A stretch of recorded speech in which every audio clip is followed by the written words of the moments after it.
জামাত শিবির চাইছে যে আওয়ামী লীগকে দুর্বল করতে হবে, কারণ আওয়ামী লীগের যে জনপ্রিয়তা রয়েছে সেই জনপ্রিয়তায় যদি হ্রাস টানতে হয়, ভাঁটা ধরাতে হয়, তাহলে আওয়ামী লীগকে উচিত শিক্ষা দিতে হবে। ডক্টর ইউনূসের ওপর চাপ তৈরি করছে যাতে ইউনূস যত দ্রুত সম্ভব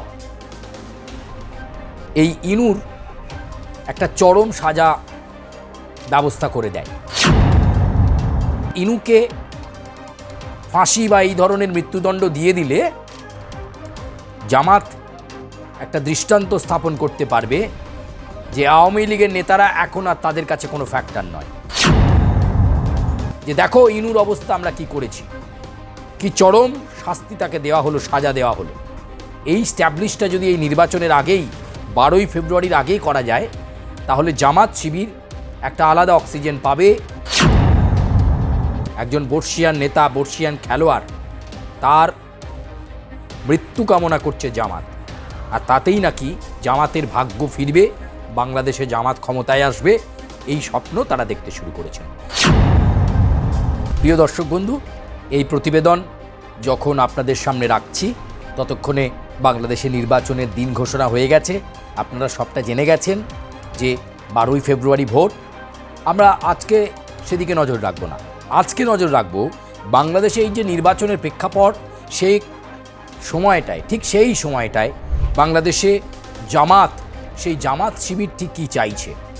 আমরা জানি আন্তর্জাতিক অপরাধ যে ট্রাইব্যুনাল, তাতে দোষী সাব্যস্ত করা হয়েছে বাংলাদেশের প্রাক্তন স্বরাষ্ট্রমন্ত্রী এবং দেশের প্রাক্তন প্রধানমন্ত্রী শেখ হাসিনাকে, এবং তাদের যে সাজা ঘোষণা হয়েছে সেই সাজা ঘোষণার পর সেটাকে কার্যকর করার জন্য অনেক চেষ্টা করেছেন ডক্টর ইউনূস।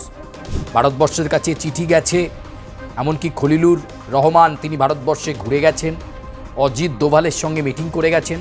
ভারতবর্ষ জানিয়ে দিয়েছে যে শেখ হাসিনা কখন ফিরবে। ইউনূস বললেই তো আর শেখ হাসিনাকে ফিরিয়ে দেওয়া যাবে না, বিপদের মুহূর্তে তাকে ফেলা যাবে না। কিন্তু এই মুহূর্তে জামাত শিবির চাইছে যে আওয়ামী লীগকে দুর্বল করতে হবে, কারণ আওয়ামী লীগের যে জনপ্রিয়তা রয়েছে সেই জনপ্রিয়তায় যদি হ্রাস টানতে হয়, ভাঁটা ধরাতে হয়, তাহলে আওয়ামী লীগকে উচিত শিক্ষা দিতে হবে। জামাত শিবির না পারছে হাসিনাকে কবজা করতে, না পারছে প্রাক্তন স্বরাষ্ট্রমন্ত্রীকে কবজা করতে। ফলে এখন সরাসরি এই দুজনের ওপর রাগ দেখাতে না পেরে বন্দি একজন আওয়ামী লীগের নেতা এবং বলা ভালো বাংলাদেশের সাবেক তথ্যমন্ত্রী আসানুল হক, এই হাসানুল হককে অর্থাৎ ইনুকে, তাকে যাতে সাজা দেওয়া যায়, চরম সাজা দেওয়া যায় ইনুকে, সেই চেষ্টা করা হচ্ছে। অত্যন্ত জনপ্রিয় এই সাবেক তথ্যমন্ত্রী হাসানুল হক ইনু, তিনি আবার 60-এর দশকের একজন বড় খেলোয়াড়। বাংলাদেশের রাজনীতিতে তার নাম যত না বেশি বিখ্যাত, তার থেকেও বেশি বিখ্যাত তিনি একজন খেলোয়াড়। এবং শুধু তাই নয়, 60-এর দশকে তিনি নামকরা ফুটবলার। সেই ফুটবলারকে পরবর্তীকালে রাজনীতির আঙিনায় আসতে হয় এবং আওয়ামী লীগের সরকারের আমলে তিনি সাবেক তথ্যমন্ত্রী। সেই সাবেক তথ্যমন্ত্রীকে এবার আওয়ামী লীগ জব্দ করতে চাইছে, এবং তার জন্য তারা কি করছে? তার জন্য তারা অন্তর্বর্তী সরকারের প্রধান উপদেষ্টা ডক্টর ইউনূসের ওপর চাপ তৈরি করছে যাতে ইউনূস যত দ্রুত সম্ভব এই ইনুর একটা চরম সাজা ব্যবস্থা করে দেয়। অর্থাৎ ইনুকে ফাঁসি বা এই ধরনের মৃত্যুদণ্ড দিয়ে দিলে জামাত একটা দৃষ্টান্ত স্থাপন করতে পারবে যে আওয়ামী লীগের নেতারা এখন আর তাদের কাছে কোনো ফ্যাক্টর নয়।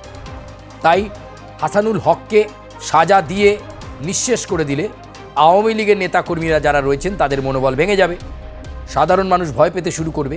তাই জামাত শিবির চাইছে এটাই মোক্ষম সময়। হাসিনাকে আমরা পারিনি, দেশের প্রাক্তন স্বরাষ্ট্রমন্ত্রীকে পারিনি, পারবো কাকে? দেশের সাবেক তথ্যমন্ত্রী, প্রাক্তন তথ্যমন্ত্রী হাসানুল হক তথা ইনুকে, যিনি এই মুহূর্তে কিন্তু বাংলাদেশে কারাগারে রয়েছেন, কারাগারে জীবন কাটাচ্ছেন। এবং তার উপর সীমাহীন অত্যাচার চলছে বলে আমরা খবর পেয়েছি। সেই হাসানুল হকের বিরুদ্ধে একটি মামলা রয়েছে কুষ্টিয়াতে একটি ঘটনায়। সেই মামলাতেই তাকে দোষী সাব্যস্ত করে যাতে দ্রুত সাজা কার্যকর করা যায় এবং বাংলাদেশের মানুষকে জানিয়ে দেওয়া যায় যে দেখো ইনুর অবস্থা আমরা কি করেছি, কি চরম শাস্তি তাকে দেওয়া হলো, সাজা দেওয়া হলো। এই স্ট্যাবলিশটা যদি এই নির্বাচনের আগেই 12ই ফেব্রুয়ারির আগেই করা যায় তাহলে জামাত শিবির একটা আলাদা অক্সিজেন পাবে।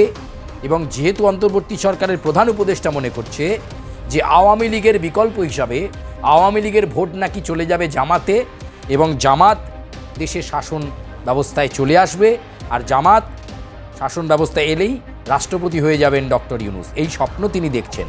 যদিও স্বপ্ন কি হবে, চুরমার হবে কিনা, সব বিচার করবে সাধারণ মানুষ।